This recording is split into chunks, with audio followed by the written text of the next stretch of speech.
ये दो inflexible strings हैं, मतलब ये खींचेंगे नहीं, इनफ्लेक्सिबल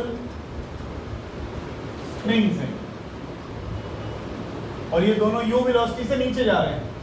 बताइए आपका ये मास m कितनी वेलोसिटी से ऊपर की तरफ जाएगा? ठीक है, कितनी वेलोसिटी से मास m ऊपर की तरफ जाएगा? अगर किसी ने कर रखा है तो कोशिश कर लो।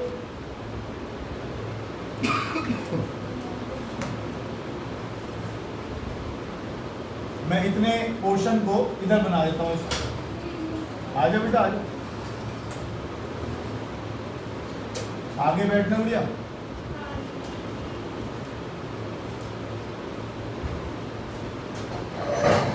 ये L length of the string आ गया, इसको ट्राइंगल को पूरा कर लिया हमने। आपको क्या निकालना है?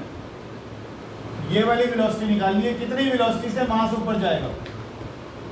Velocity with which mass m moves upwards,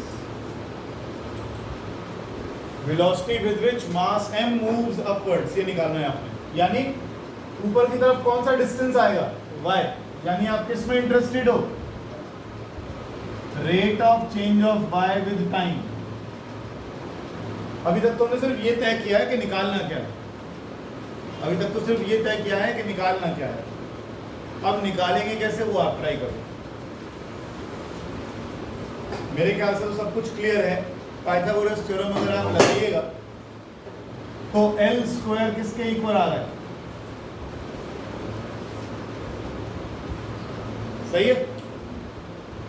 अगर मैं टाइम के साथ इनको डिफरेंशिएट करता हूं, टाइम के साथ, तो ये 2 पहले आएगा, याद करो, और ये बनेगा dl/dt।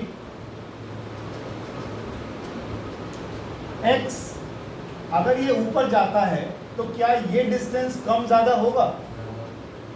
अगर ये ऊपर जाता है तो क्या ये डिस्टेंस कम ज्यादा होगा? नहीं। इससे क्या मतलब है?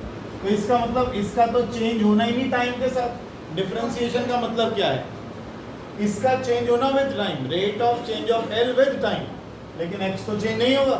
और कांस्टेंट का डिफरेंशिएशन 0 आया करता है, तो हमने 0 कर दिया। इसको लिखें तो ये बनता है 2y dy/dt। 2 पहले आ गया और 2y, और फिर उसके बाद y बचा, y को डिफरेंशिएट कर दिया। ठीक है।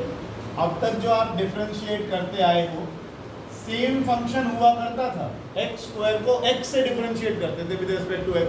तो रूल क्या कहता था आपका कि 2 को पहले ले आइए, तो आंसर आता था आपका 2x। लेकिन अब समझो बात को, अगर मुझे डिफरेंशिएट करना है y स्क्वायर को विद रिस्पेक्ट टू x, तो ये 2 रूल तो वही रहेगा, 2 पहले आ जाएगा, y बच जाएगा, है ना, पावर 1 कम हो जाएगी, वो सब वही है। लेकिन इसके बाद ये जो y बच गया, इसको और डिफरेंशिएट करेंगे तो ये बचेगा dy/dt। इसका ध्यान रखना, इसका ध्यान रखना। जरा देखो ये धागा कितनी स्पीड से ऊपर नीचे जा रहा है, ये धागा कितनी स्पीड से नीचे जा रहा है? u यानी धागे की वेलोसिटी हो गई u, और ये किसकी वेलोसिटी हो गई? किसकी हो गई? m मास की वेलोसिटी। 2 से 2 कट गया, तो vm किसके इक्वल आ गया? L/y इंटू u आया ना। मेरे पास ऑप्शंस थे, मैंने दिए नहीं, गलती से ध्यान नहीं रहा मुझे। ट्राइंगल से देखकर बता सकते हो ये L/y क्या बनता है?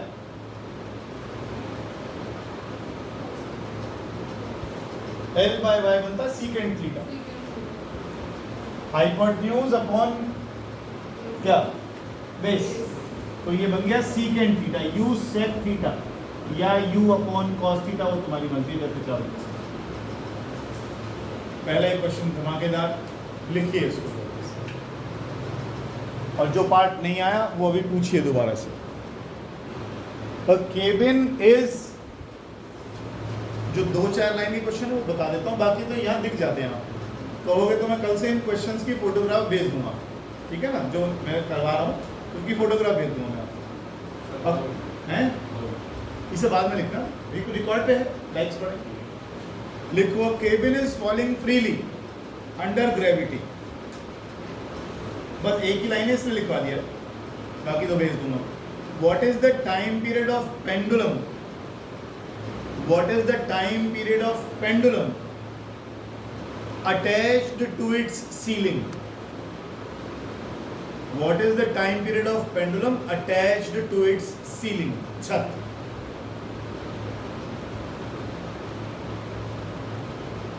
करें कोशिश।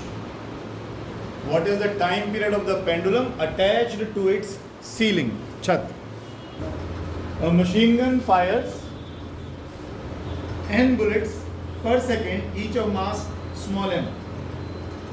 If the speed of each bullet is small u, if the speed of each bullet is small u, then the force of recoil will be question mark. Then the force of recoil will be question mark. चलो आगे। Change in momentum, bullet जा रही है, कितनी bullet जा रही है? n bullets per second. एक बुलेट का मास कितना है? एक बुलेट का मोमेंटम कितना है? mv। तो n बुलेट्स का मोमेंटम कितना है? आया? क्या कहता है? Machine gun fires n bullets per second of mass m। If the speed of each bullet is u, then find the velocity force of recoil। ये क्या निकाला है? Change in momentum of n bullets per second। Change in momentum of n bullets per second। यही निकाला ना आपने? अच्छा। How does a gun recoil? Why does a gun recoil? तो आप बोलते हो forward momentum of bullets is equal to backward momentum of gun। ठीक है जी। अगर मैं इसमें पर सेकंड लगा दूं तो ये एक्शन रिएक्शन बन गया। जितना एक्शन बुलेट्स पे लगा उतना रिएक्शन। ठीक, बुलेट्स का फॉरवर्ड मोमेंटम किस हिसाब से चेंज हो रहा है? तो पीछे भी गन कितने मोमेंटम के पर सेकंड मोमेंटम में चेंज आएगा? NMV. Answer will be NMV. लिखिएगा प्लीज। ये जो बड़ा वाला पीस है ये भागेगा मोमेंटम को कंजर्व करने के लिए। तो हम क्या लिखेंगे? इसका मोमेंटम प्लस इसका momentum should be equal to, तो v कितना आ गया आपका?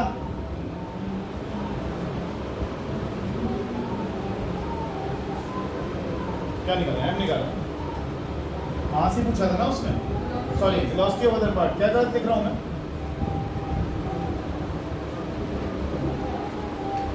ठीक ही तो लिख रहा हूं।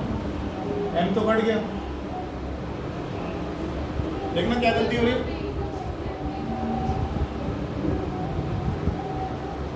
देखो जरा क्या गलती हो रही है। इनिशियल मोमेंटम तो दोनों का कितना है? 0। इसके बाद इसका मोमेंटम कितना हुआ? 0। इसका मोमेंटम कितना हुआ? तो वेलोसिटी। ये तो निकालना क्या? कहाँ लिखा है? कहाँ लिखा है? अरे यार, ये ध्यान ही नहीं किया मैंने। सॉरी, मेरी गलती है भाई। इनिशियल मोमेंटम कितना है? सारी गलती होगी मेरे से तो ये। चलिए कोई बात नहीं। Initial momentum is equal to final momentum. Initial momentum कितना है? mv। फाइनल मोमेंटम इसका कितना है? m/4 into 0। इसका मोमेंटम कितना है? 3/4 m इंटू, ये आपको निकालना है। सॉल्व कर लो, आंसर आ गया।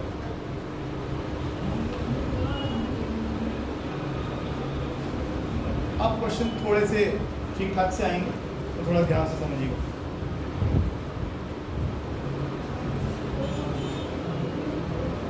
क्या आ रहा है? हाँ, 4/3 आ गया।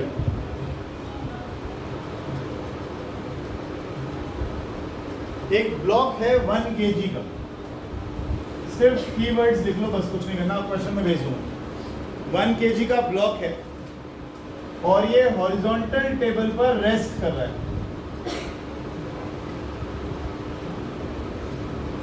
ठीक है। और इसके यहां पर कोफिशिएंट ऑफ फ्रिक्शन जो है वो 0.5 है, ठीक। ये मैक्सिमम होगा हमेशा, लिमिटिंग फ्रिक्शन है। जी का वैल्यू 10 लेना है।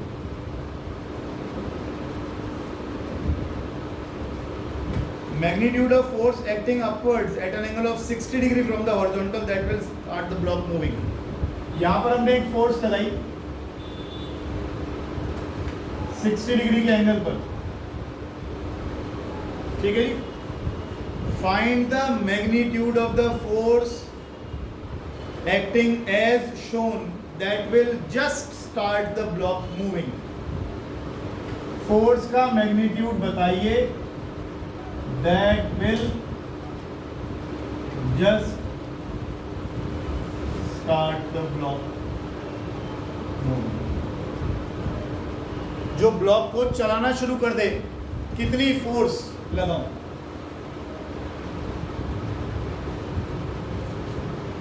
ये वाला हो गया, आज तो ये हो गया, ये कर लिया पूरा। आंसर तो निकाल ले इसका। शुरू में ये था, देखिए ये रहा शुरू में, ये जा रहा है v वेलोसिटी से, बूम फट गया। फटते क्या हुआ, एक टुकड़ा तो ये रुक गया, बाकी का टुकड़ा कहाँ भागेगा? जब ये चलते जाते यहाँ को जा रहा था तो ये तो वहीं रुक गया, पिछले वाला कहाँ जाएगा? पीछे को जाएगा। तो ये चल रहा था कितने मोमेंटम से? m/v। जो m/4 वाला मास है वो कितना वेलोसिटी चल रहा है? 0, क्योंकि वो एकदम से रुक गया। तो बाकी जब 1/4 मास रुक गया तो कितना फोर्थ मास रह गया? वो किधर भागेगा? ऑब्वियसली पीछे की तरफ। कितनी वेलोसिटी से? आपको यही निकालना है। क्या कह रहे हो? क्यों? इनिशियल मोमेंटम कितना था? v मोमेंटम होता है। फिर कितना मास था उसका? m। हाँ, वेलोसिटी कितनी थी?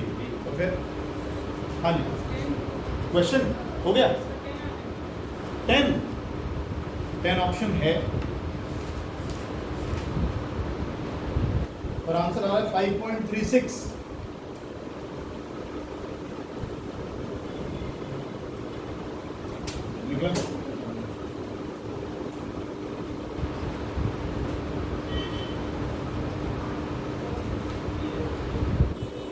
सबसे पहले जितनी फोर्सेस लग रही हैं उनके कंपोनेंट्स तोड़िए।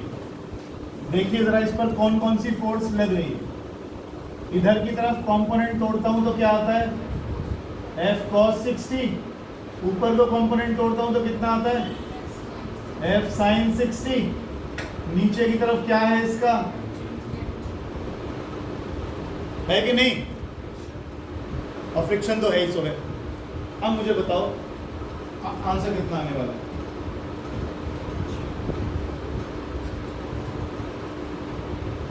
जो आपने फोर्सेस ब्रेक करी, ये तो उसके कंपोनेंट टूटे। जब ये ब्लॉक बॉक्स के ऊपर, इसके ग्राउंड के ऊपर रखा हुआ है तो इसका वेट किधर लग रहा होगा? अरे 9th क्लास से पढ़ते आ रहे हो भाई। ब्लॉक क्या करेगा? वेट लगाएगा। वेट किस पर लगेगा? ग्राउंड पर। क्या लगेगा? ऊपर क्या लगेगा? कौन सा?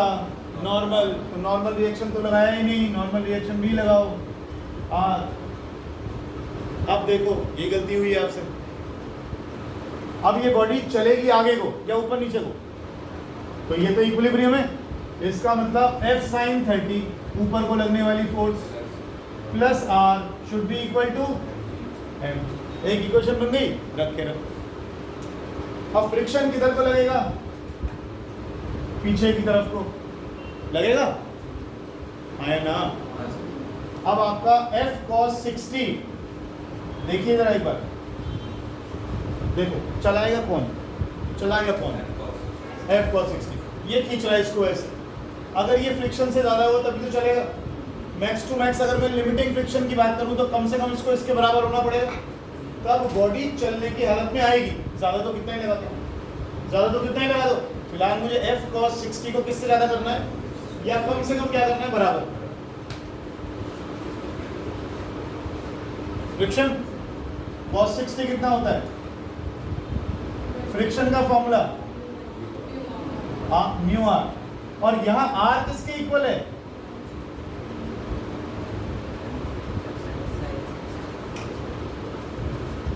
लो जी, प्रभु जाते जाते लाइट भी दे गए। F/2 is equal to mu, और R की जगह क्या डाल दिया?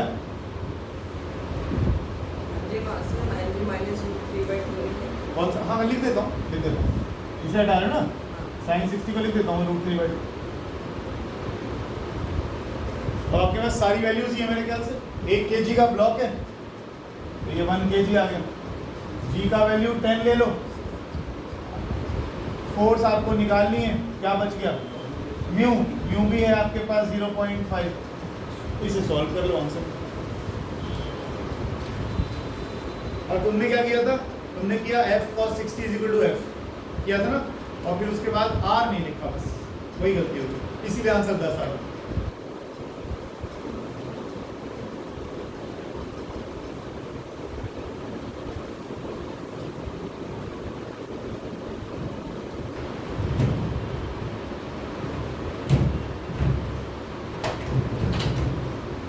वाले इतना जबरदस्त तरीके से इस्कॉन वाले समझ में आ गया कि नहीं? पहले बता दो मुझे। mg नीचे था तो नॉर्मल रिएक्शन ऊपर को था, इस फोर्स का एक कंपोनेंट भी ऊपर को था, लेकिन क्योंकि वर्टिकल इक्विलिब्रियम है, ऊपर को लगने वाली फोर्स और नीचे लगने वाली फोर्स बराबर हो गई, बस ये बदलाव आया। अगर ये फोर्स ऐसे ना लगी होती, अगर ये फोर्स ऐसे ना लगी होती, मान लो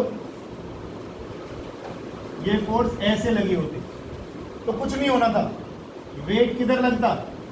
नॉर्मल रिएक्शन किधर को लगता? R किसके बराबर होता? सीधा सीधा mg के बराबर, सीधा सीधा। लेकिन अब की बार फोर्स लगी तो फोर्स का एक कंपोनेंट वो ऊपर को भी सरक गया।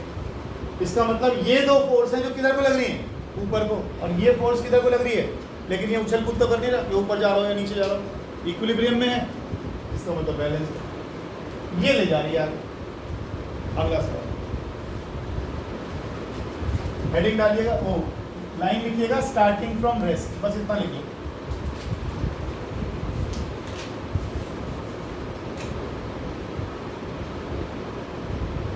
एक बॉडी स्लाइड करती हुई आती है नीचे, यू कितना है इसका? 0, और 45 डिग्री का यहाँ पर ये एंगल है। थोड़ा सा ना चीज़ों का ध्यान रखा करो, वैसे तो कुछ फर्क पड़ता नहीं चीज़ों से, लेकिन कहीं कहीं यूज हो जाती है। अब 45 का एंगल है, 45 का एंगल का मतलब क्या हो गया? ये आइसोसेलेस ट्रायंगल हो गया, ये आइसोसेलेस ट्रायंगल हो गया, तो ये साइड और ये साइड बराबर है। हालांकि इस क्वेश्चन में कोई यूज़ नहीं है, लेकिन कई बार ऐसी जगह यूज़ करना पड़ जाता है। थोड़ा सा अलर्ट रहा करो इन एंगल्स के लिए। उसमें मैंने आपको sin 37 cos 37 एंगल भी बताया था, क्या ट्रायंगल था याद दिलाओ। अगर ये 37 है तो साइड्स बताओ कौन कौन सी आएंगी? ये तो 5 आएगी, और बाकी बताओ। भूलिएगा नहीं, बहुत ज़्यादा क्वेश्चन आएंगे इसके ऊपर, बार बार 37, कभी 37, कभी 37.1, इतना ही आएगा। लेनी साइड यही है, 3 4 5, और ये 37 है तो ऑब्वियसली ये कितना हो गया? यहाँ से sin cos tan की वैल्यू यूँ निकलेगी खटाखटा, ठीक है ना? अच्छा, कह रहा है slides down an inclined plane in twice the time it takes to cover the same distance in the absence of friction. सुनिए, जब फ्रिक्शन होगा तो कुछ टाइम लेगा, फिर फ्रिक्शन नहीं है तो कुछ टाइम लेगा। कौन सा वाला टाइम ज्यादा होगा? जब फ्रिक्शन होगा तब धीरे धीरे आएगा, जब फ्रिक्शन नहीं होगा तो तेजी से आएगा, टाइम कम लगेगा। ये कह रहा है जो पहले वाला टाइम है ना, ये दूसरे वाले का डबल है। एक बार फिसल के आया तब फ्रिक्शन था, एक बार फिसल के आया जब फ्रिक्शन नहीं था, अलग अलग टाइम लगे। पहले वाला टाइम दूसरे वाले टाइम का दुगना है, ऐसा बोला इसने। बताइए कोफिशिएंट ऑफ फ्रिक्शन का वैल्यू कितना है? अभी तो शुरू भी नहीं करे मैंने क्वेश्चंस कराने ढंग से, करते जाओ, बहुत समान है।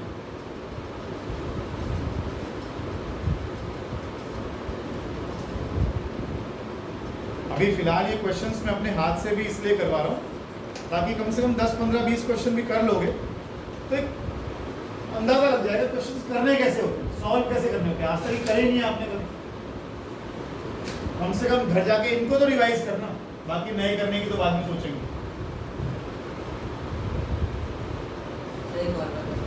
क्वेश्चन तो 4 बार पूछ लो। एक हमारे पास इंक्लाइंड सरफेस है, पहली बार में इसमें फ्रिक्शन है, जब ये खिसकता हुआ आएगा तो ऑब्वियसली इतनी स्पीड नहीं होगी, तो टाइम लग गया t1। अब की बार फ्रिक्शन नहीं है, जब फ्रिक्शन नहीं है तो बहुत तेजी से नीचे आएगा, तो टाइम कम लगेगा, टाइम लगा क्या मान लो t2। तो कहता है इन दोनों टाइम में ये रिलेशन, यानी पहले दुगना टाइम लगा था, पहले अगर 10 सेकंड में नीचे आया था तो जब फ्रिक्शन नहीं था तो 5 सेकंड में आ गया। कहता है कोएफिशिएंट ऑफ फ्रिक्शन बताओ, क्या चीज म्यू जी माने,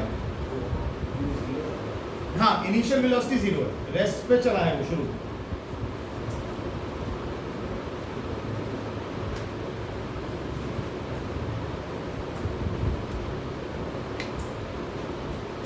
मान लो ये डिस्टेंस कवर किया इसने s, जब फ्रिक्शन नहीं था तब भी s डिस्टेंस कवर कर रहा है, फ्रिक्शन था तब भी s डिस्टेंस कवर कर रहा है। u 0 है, जब चीजें नीचे आती हैं तो आपको याद होना चाहिए एक्सेलरेशन का फॉर्मूला क्या था फ्रिक्शन के केस में और फ्रिक्शन ना के केस में, भूला ना करो बेटा इन चीजों को। देखो अभी कल परसों ही करा के भेजा है, अगर चीजों को यहाँ रखते हो, ये रट लो अब चीजें, ये बार बार रोज कहाँ तक डिराइव करेंगे। वेट किधर था, नीचे, इधर क्या टूटा था और इधर क्या टूटा था, mg cos थीटा, और इधर क्या था, मान लीजिए फ्रिक्शन नहीं है, फ्रिक्शन नहीं है तो अकेली फोर्स कौन सी है जो नीचे ला रही है, mg sin theta. mg sin theta क्या है, वो फोर्स जो इसको नीचे खींच कर ला रही है, फोर्स को मास से डिवाइड करोगे तो क्या आएगा। अब ये रोज रोज नहीं कराऊंगा मैं, बार बार पीछे नहीं जाऊंगा मैं। ये ब्लॉक नीचे आ रहा है कितने एक्सेलरेशन से, g sin थीटा, कब, जब फ्रिक्शन नहीं है। अब अगर फ्रिक्शन हो तो प्लस नहीं आएगा गुड़िया रानी, प्लस नहीं आएगा, नीचे की तरफ आएगा g sin थीटा। फोर्स दिखा देता हूं पहले मैं, नीचे की तरफ फोर्स आएगी mg sin थीटा, ऊपर को लगेगा फ्रिक्शन, कितना होता है म्यू r, और अगर आप कल का पढ़कर आए हो तो आपको याद होगा r होता है mg cos थीटा। तो जो नेट फोर्स इसको नीचे लेकर आएगी वो कितनी होगी,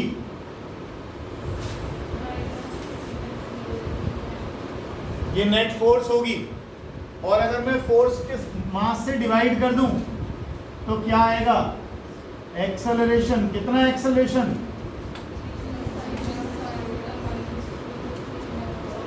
ये रोज रोज मत मेरा समय खराब कराओ, ये पढ़ कर आओ डेली, नहीं आता है तो 6 बार पूछो कोई दिक्कत नहीं है, लेकिन रोज मत कराओ रिवाइज। ये अब तो तुम्हें पता होना चाहिए नीचे वो कौन सी फोर्स लगती है, आंख बंद करके mg sin theta, if theta is this, है ना, ध्यान रखना इन चीजों का, बस ये बात ध्यान रखना जो हम चल रहे हैं उस हिसाब से।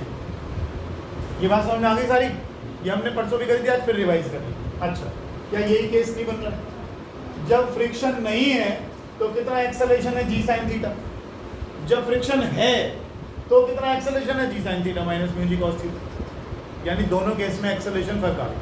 ठीक, अब चलो आप एक सेकंड बस, s किसके बराबर है, ut plus half at square, कितना मूव करके आए हो s, इनिशियल वेलोसिटी कितनी है, प्लस हाफ। ये पहला केस ले रहा हूं जब फ्रिक्शन नहीं है, जब फ्रिक्शन नहीं है तो s किसके बराबर हो गया,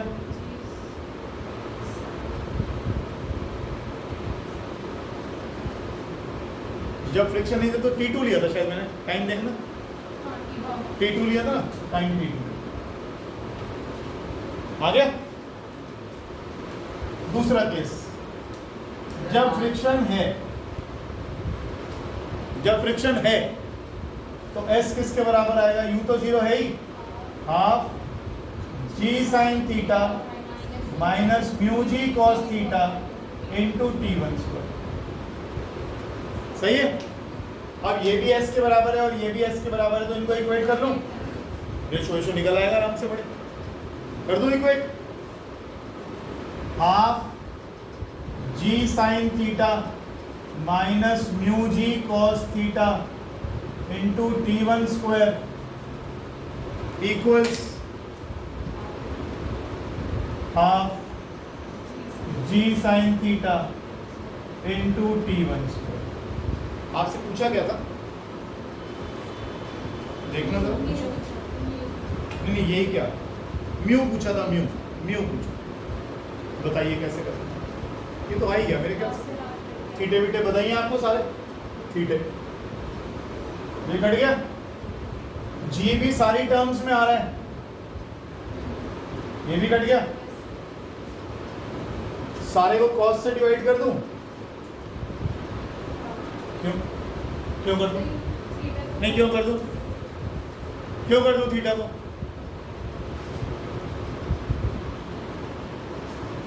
भूल जाते हो यार।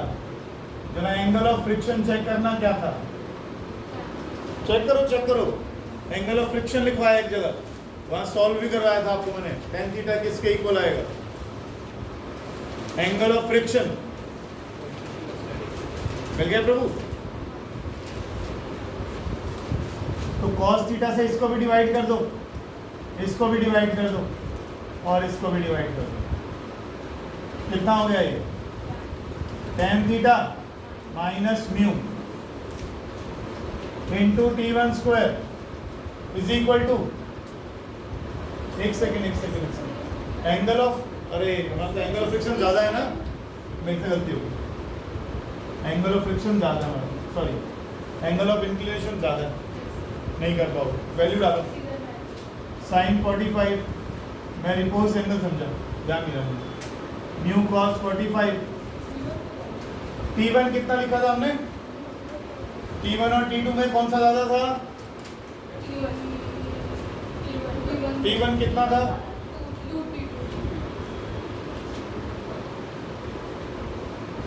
तो T1 की जगह क्या डाल दूं, क्या बचा, T1 स्क्वायर से T1 स्क्वायर कट गया,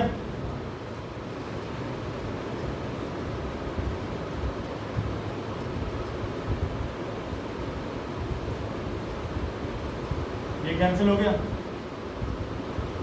सॉरी ये गलती कैसे हो रही है भाई, ये भी T1 स्क्वायर लिख दिया, ये भी T1 स्क्वायर लिख दिया, ये T2 था ना, तो ये T2 कैंसिल हो गया, रूट टू कट गया, 1 minus 4 mu is equal to 1। Mu zero कैसे आ रहे, कुछ गलती कर दी हमने जल्दी में।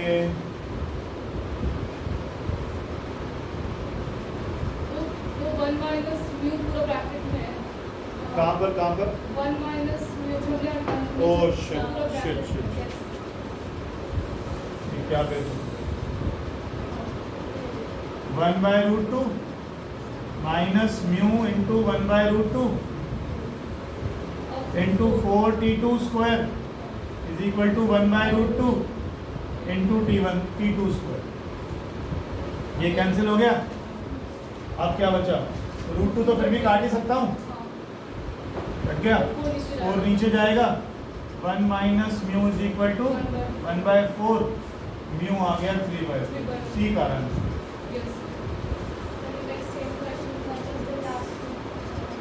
ये पूछा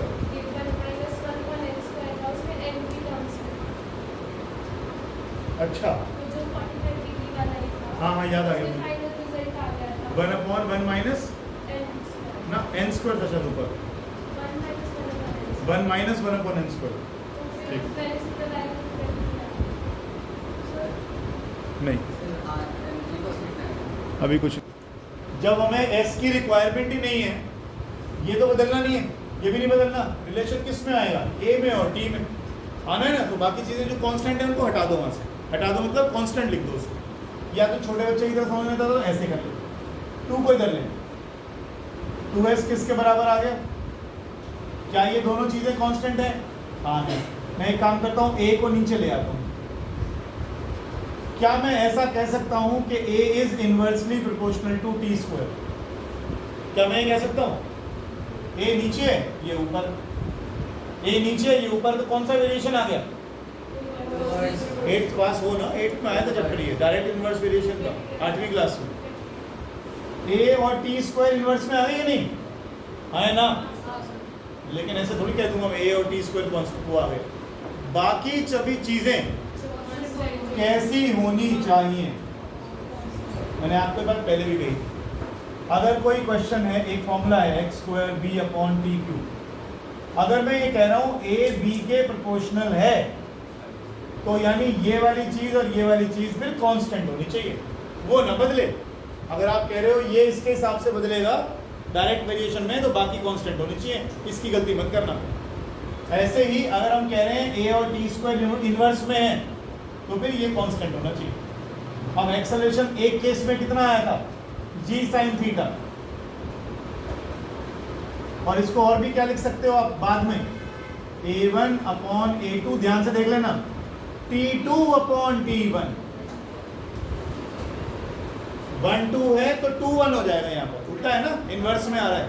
अगर डायरेक्ट होता तो a1 a2 t1 t2, लेकिन उल्टा है, इनवर्स है, तो a1 a2 t2 upon t1।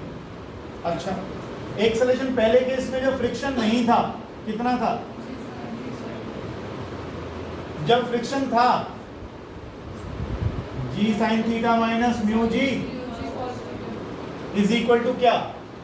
ये कौन सा टाइम था? t2 t1 के डबल था, कौन सा वाला था? जब जब जब फ्रिक्शन नहीं था तब टाइम कम था, तब टाइम कम था, जब फ्रिक्शन था तब टाइम डबल था। क्या यही नहीं लिखा था? अब आप इसे क्रॉस मल्टीप्लाई करो तो वो आंसर निकल आएगा सीधा, ये आसान पड़ेगा, लिख लो इसको। यहाँ से ये मान लो 1 1 वाली वैल्यू वो ले रहा हूँ जो जब फ्रिक्शन नहीं था, जब फ्रिक्शन नहीं था, फ्रिक्शन नहीं था तो एक्सेलरेशन कितना था? ये पहला केस, ठीक। उस समय टाइम कितना था? लेट अस से t, जब फ्रिक्शन नहीं था, नहीं था। जब फ्रिक्शन था तो एक्सेलरेशन कितना था? ये, और टाइम कितना हो गया उस केस में? डबल। इसको ये मैं कह रहा था कि अगर 2 की जगह आप n लिख दोगे तो आपको रिलेशन मिल जाएगा ये वाला।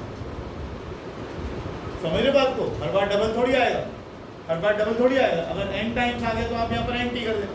ये क्या? अगला क्वेश्चन, आराम से चलूंगा इस चैप्टर में, कोई जल्दी नहीं है, बस तुमसे इतनी रिक्वेस्ट है कि इसे रोज पढ़ के आया करो, पढ़ कर नहीं आना, लिख कर देख के आया करो, तब तो बनेगी बात।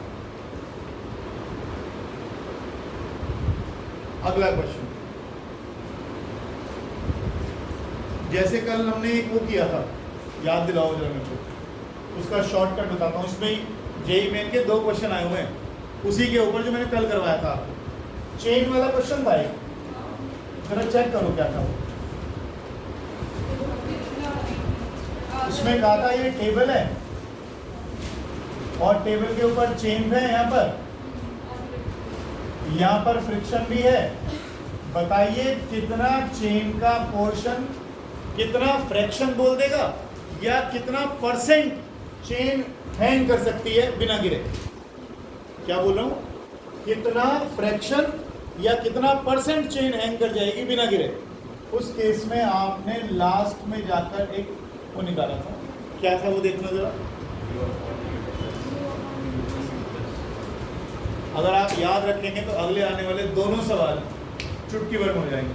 अदरवाइज आप ये बनाते रहिएगा, मास पर यूनिट लेंथ इसका इतना, इसका उतना, और करते रहिए बेटे, बहुत समय लग जाएगा। याद रखो इस तरह के क्वेश्चन में ये करना है। मैं देता हूँ आपको, कहता है एक चेन है, हॉरिजॉन्टल टेबल पे रखी है, कोएफिशिएंट ऑफ फ्रिक्शन दिया हुआ है 0.25, then the maximum percentage of chain that can hang over one edge of the table, कितनी परसेंट चेन यहाँ पर लटकाई जा सकती है बिना गिरे, कितनी परसेंट चेन। आ तो गया, आंसर निकालो कितनी। हाँ आंसर है जी 20, 25, 35, 15। आइए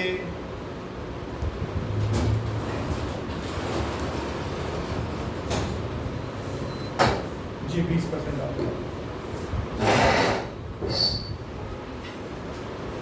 गया 20% आ गया 0.25 ही तो डालना है और इंटू 100 करना है।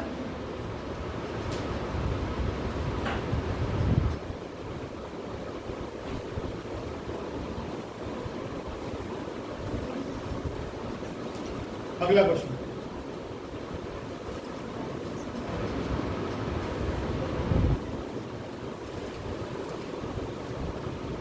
एक इंक्लाइंड सरफेस है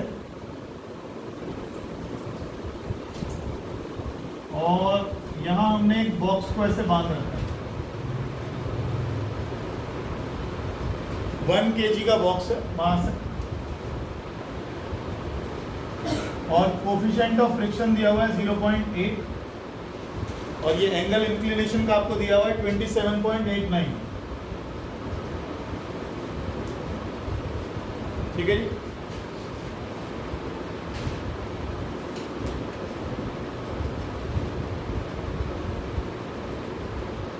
ये वैल्यू भी दी हुई है, पता नहीं क्यों, ढूंढेंगे। कह रहा है find the tension in the string, find the tension in the string.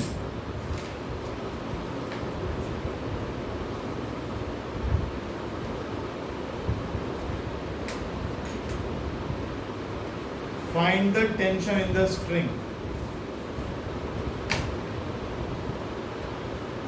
Question समझ में आ गया? बताइए कैसे करेंगे। ये एंगल ऑफ रिपोज क्या था? राइट। ये इंक्लाइन सरफेस है, ये बॉडी को हमें टेढ़ा करता गया, किस एंगल पर ये बॉडी चलनी शुरू करेगी उसे बोलेंगे एंगल ऑफ रिपोज। ये एंगल ऑफ रिपोज आपने किसके इक्वल लिखा था, जरा देखना, म्यू के बराबर लिखा था।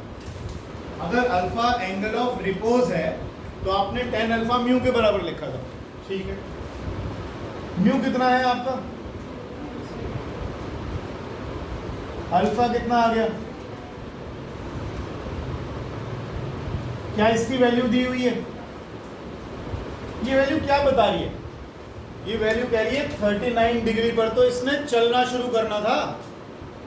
ये 39 भी नहीं है, 27 है। आप मत बांधो रस्सी, ये फिर भी नहीं गिरेगा। बात समझ लो, लो ये रस्सी हटा दी मैंने यहाँ से, अब गिरेगा? अब भी नहीं गिरेगा, रस्सी से बंधा ही नहीं हुआ ये। इसका मतलब रस्सी में टेंशन कितनी है? 0। क्या कोई नीचे को फोर्स लग रही है? कोई फ्रिक्शन है? फ्रिक्शन है, बिल्कुल है। कितना है? 39 डिग्री पे तो ये चलना शुरू करता। फिर ये मजाक क्यों ले रहे हो हमारा धागा बांध के यहाँ पे? ये क्या दिखा रहे हो? धागे ने थोड़ी रोक रखा है। 39 के बाद तो इसने चलना था और आप एंगल कितने पे बिठा के लगा के बैठे हो? 27 डिग्री पे। फिर तो चलेगा ही नहीं। आप रस्सी लगाओ मत लगाओ, तो रस्सी में किस बात का टेंशन? 0। तो आंसर आ गया 0। खत्म करो, लिखो फटाफट। ये इसे बोलते हैं tan इनवर्स, जो आप अभी तो फिलहाल कैलकुलेटर से निकालोगे इन चीज़ों को। यहाँ पे तो वैल्यू दे रखी है, जैसे tan थीटा की वैल्यू दी हुई है 1, तो थीटा कैसे लिखा जाता है? ठीक है, फिर हम इसकी वैल्यू निकाल लेते हैं, या तो ट्रिग्नोमेट्रिक टेबल से या कैलकुलेटर। फिलहाल ज़्यादातर केसेस में क्वेश्चन के अंदर आपको वैल्यूज मिल जाएंगी, तो आपको टेबल छापने की जरूरत नहीं पड़ेगी। क्वेश्चन समझ में आया? 39 डिग्री पर तो चलने की हालत में आता। यहाँ तो कुछ है ही नहीं, एंगल ही 27 का है, चलेगा कहाँ से? जब चलने की कोशिश ही नहीं कर रहा हो तो फिर धागे में टेंशन किस बात की? धागे में टेंशन तो तब आती जब ये नीचे को फोर्स लगा रहा होता। फोर्स लगा ही नहीं रहा, तो टेंशन कितनी आ गई? 0। तो लिख लेना, angle of inclination is less than angle of repose. Repose का एंगल वो मिनिमम एंगल है जिस पर बॉडी चलना शुरू करती है। बॉडी की टेंडेंसी नहीं है चलने की, बॉडी की टेंडेंसी नहीं है चलने की।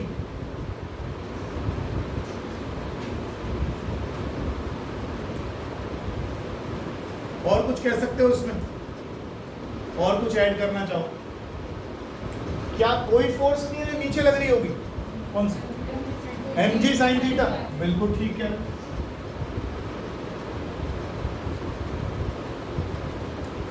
ऊपर को क्या लग रहा होगा? फ्रिक्शन कितना होता है? Mu mg। अब ये mg sin थीटा ज्यादा होगा या f ज्यादा होगा? सवाल समझ रहे हो? ये mg sin थीटा ज्यादा है या म्यू mg cos थीटा ज्यादा है? दोनों बराबर ही होंगे, दोनों बराबर ही होंगे, तभी तो रुक गया यहाँ पे। ज्यादा थोड़ी होता है फ्रिक्शन, कभी भी फ्रिक्शन अप्लाइड फोर्स से ज्यादा नहीं होगा, कम ही होता है। फ्रिक्शन अप्लाइड फोर्स से ज्यादा नहीं होता कभी भी, क्योंकि फ्रिक्शन ज्यादा हो गया तो बॉडी ना भाग लेगी उल्टी। ऐसा थोड़ी होता है कि फ्रिक्शन के कारण पीछे चलना शुरू कर दिया। फ्रिक्शन किसके बराबर हो सकता है ज्यादा से ज्यादा? अप्लाइड फोर्स, है ना। स्टैटिक फ्रिक्शन में क्या पढ़ा था आपने, याद करो। शुरू में ग्राफ कैसा गया था? जितनी अप्लाइड फोर्स इतना फ्रिक्शन, जितनी अप्लाइड फोर्स इतना फ्रिक्शन। फोर्स नहीं फ्रिक्शन भी नहीं, फोर्स नहीं फ्रिक्शन भी नहीं। फोर्स एक फ्रिक्शन एक, फोर्स दो फ्रिक्शन दो। तो friction is self adjusting force, friction is self adjusting force, यानी आप जितनी फोर्स लगाइएगा उतना ही फ्रिक्शन बन जाएगा। लेकिन यहाँ तो सीधी ही बन रही है। बात समझ में आ गई?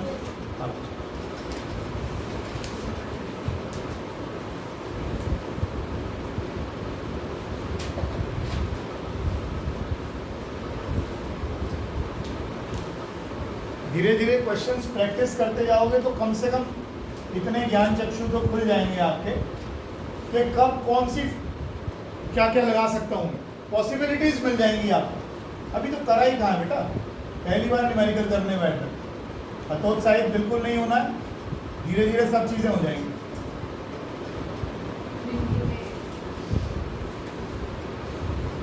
क्या हो गया? हतोत्साहित का मतलब नहीं पता? अच्छा, डिमोटिवेट नहीं होना। अब ये कहता है M2 जो है M1 से बड़ा है। हालत तुम्हारी खराब है हिंदी की बहुत ज्यादा है।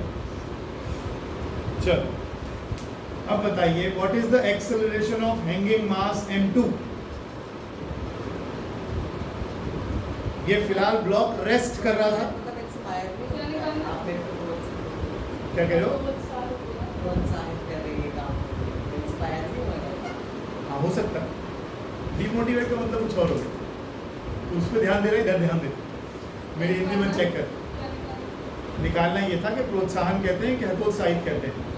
क्वेश्चन क्या करना है? M2 बड़ा है M1 से, M2 बड़ा है M1 से, कहता है बताओ एक्सेलरेशन कितना होगा नीचे जाएगा। जिस एक्सेलरेशन से ये M2 नीचे जाएगा वो आपको निकालना है।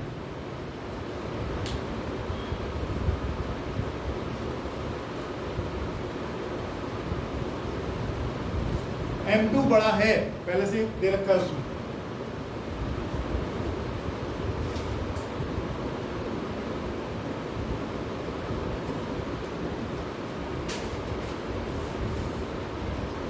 थोड़ा सुधार ले राइटिंग अपनी, इतना गंदा गंदा लिखते इसको। अब पोलियो ड्रॉप्स का टाइम आ रहा है, पिला ले इसको थोड़ी सी। क्या मैं बोल गया तेरे पेपर कैसे देखूंगा? अच्छा, साफ था या फिर साफ था? कोई बात, साफ नहीं होना चाहिए। हाँ जी,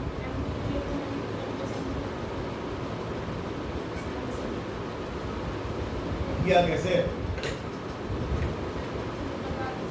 बता दो, बताइए बताइए। सही है सही है, सब सही है। कोई क्वेश्चन देखते ही पता लग जाता है। देखो जरा बाबू चिराग, इधर टी है इधर भी टी है, इस पर भी फोर्स कौन सी लगी है ना, और फ्रिक्शन है नहीं है। फ्रिक्शन है नहीं, फ्रिक्शन होता तो कुछ सोचते। क्यों बुढ़िया रानी, सही कह रहा हूँ ना? वो जाके बेटा हिलाइए उसको। अच्छा हाँ तुझे कह रहा हूँ। अच्छा अच्छा, फ्रिक्शन होता तो यहाँ कुछ फोर्स होती, फ्रिक्शन है ही नहीं यहाँ पर। इसका मतलब ये नीचे जाएगा इन्हीं फोर्सेस से। अगर हम इसकी बात करें, अंदर आ जाइए प्लीज, तो T1 किसके इक्वल है? सॉरी अभी करता हूँ, मैं तो वहीं आऊँगा दोबारा से। फिलहाल में T किसके बराबर है? M1 × A। इधर आइए, नीचे जा रहा है ऊपर जा रहा है। मालिक ये देखिए, ठीक है, m2g minus T will give you m2 है, इसको उठा के ऊपर नीचे डिवाइड कर दीजिए, काट पीट दीजिए, टेंशन कट जाएगी, ये आ जाएगा। ये देखिए, ये देखिए,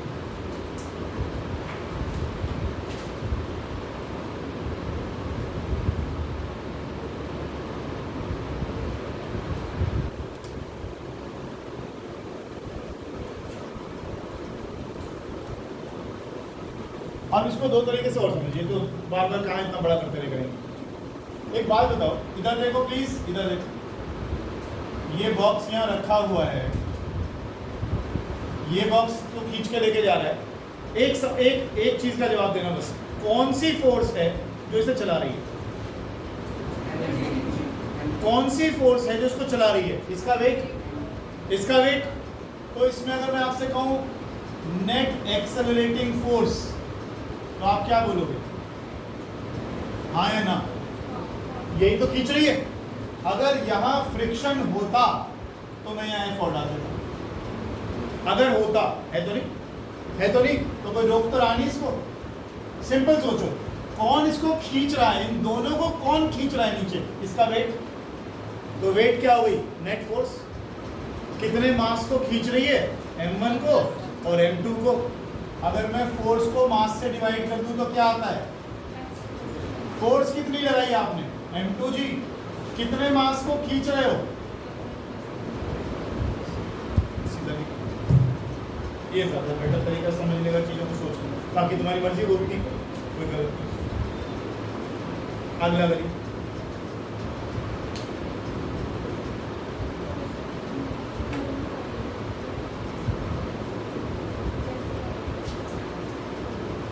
हटा दूं? ये तो हटा दूं?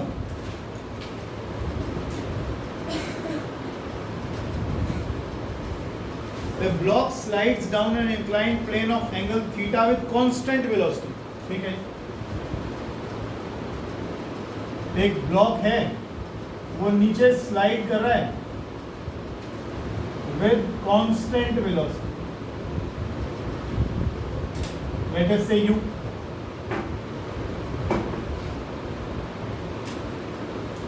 नहीं, कुछ दिया नहीं, उन्होंने सिर्फ बोला कांस्टेंट वेलोसिटी, यूज नहीं करना इसको। अब ये कह रहा है इसी इंक्लाइन पर अब की बार हमने इसको नीचे से ऊपर फेंक दिया विद वेलोसिटी v0। तो बताइए, ये यहां आते आते मान लो रुक गया, किस पर आ गया? रेस्ट पर आ गया। फाइनल वेलोसिटी कितनी हो गई? 0। तो कहता है बताइए कितना डिस्टेंस ये ऊपर चढ़ गया। क्वेश्चन समझ में आ गया? नहीं आया? दोबारा देखिए। उसमें क्या बोलता है, इसमें क्या बोलता है? दोनों ही बता रहा हूं, एक ही इंक्लाइन है। पहले हमने इस ब्लॉक को इसके ऊपर रखा, तो ब्लॉक कांस्टेंट वेलोसिटी से नीचे आया बिना एक्सेलरेशन। ठीक है, अब हमने उसी ब्लॉक को नीचे रखा और v0 वेलोसिटी से धक्का मारा।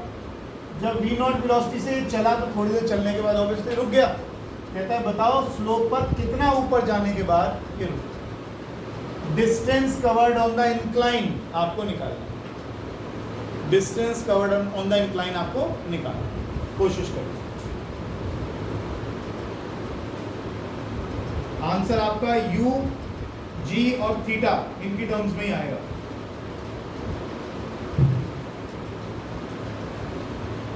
u नहीं, ये जो आपको वेलोसिटी दे रखी है v0।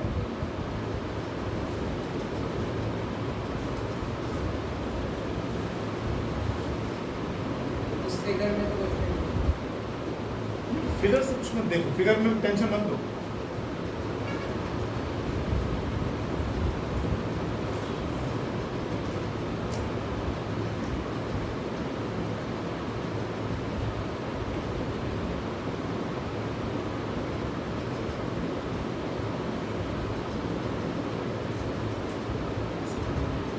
देखो सुनो मेरी बात, सबसे पहले आपको ध्यान करना चाहिए इसका, ये जो पहली लाइन में बोला ना इसने, तुम सीधा mg का sine theta mg cos theta पे टूट पड़े हो। सबसे पहले इंपॉर्टेंट चीज ये देखो कि ये पहली लाइन में क्या कह रहा है? ये कह रहा है कि ये स्लाइड कर रहा है विद कांस्टेंट वेलोसिटी, एक्सेलेरेशन नहीं है, एक्सेलेरेशन नहीं है। एक्सेलेरेशन कब नहीं होगा? जब नीचे को लगने वाली फोर्स और ऊपर को लगने वाली फोर्स बराबर हो।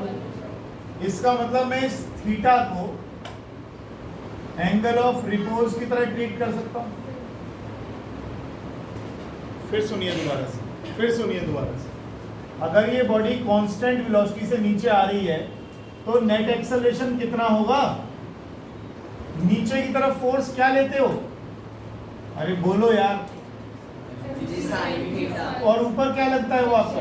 Friction mu m g cos theta. बराबर होंगी फोर्सेस की। ये फोर्सेस बराबर नहीं होंगी तभी तो कांस्टेंट वेलोसिटी से आ रहा है। तो ये एंगल हम क्या ट्रीट कर सकते हैं? साफ दिख भी रहा है, एंगल ऑफ रिपोज। ठीक है, अब बताइए कैसे। अब तो क्वेश्चन में कुछ बचेगी।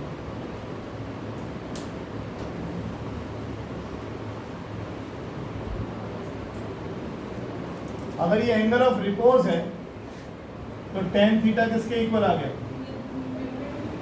क्या मैं इसको म्यू बाय 1 लिख सकता हूं? tan थीटा म्यू बाय 1, यानी ये वाली साइड हो गई म्यू, तो ये साइड हो गई, तो ये वाली साइड कितनी हो गई? a square plus b square करो। पाइथागोरस आंसर लिखो इसका, टाइम हो गया, कल करेंगे, कल यहीं से शुरू करेंगे। v नॉट स्क्वायर लिखो answer, v not square upon 4g sine theta, v not square upon 4g sine theta, ये इसका आंसर। कोशिश करिएगा घर में हो जाए तो बहुत अच्छी बात, नहीं तो परसों यहीं से शुरू करेंगे इसी क्वेश्चन से।